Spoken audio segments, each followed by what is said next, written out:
Welcome to our channel. Today we how to enable secure storage with iOS Keychain and Swift, complete guide step by step clearly.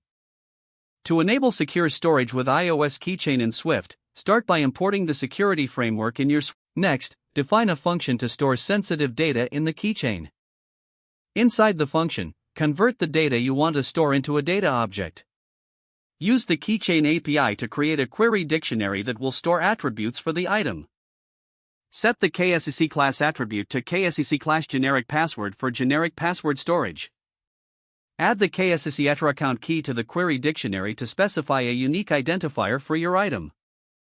Include the KSEC value data key and its value, which should be the data object containing your sensitive data. Use the SEC item add function to add the item to the keychain. Handle the result of the SEC item add function to check for errors. Next, define another function to retrieve data from the keychain. In this retrieval function, create a query dictionary similar to the storing function. Set the KSEC class attribute again to KSEC class generic password.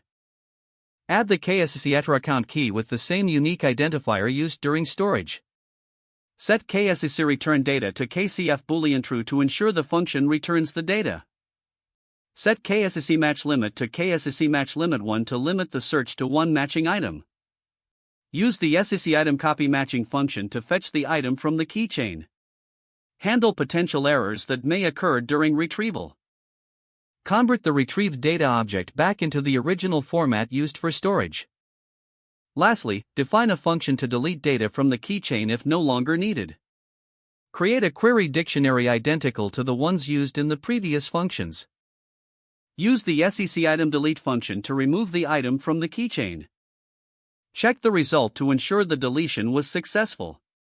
You have now completed the steps to enable secure storage using iOS Keychain and Swift.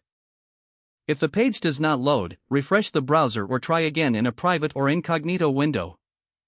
Make sure you are using the correct email address, then retype it carefully to avoid small typos.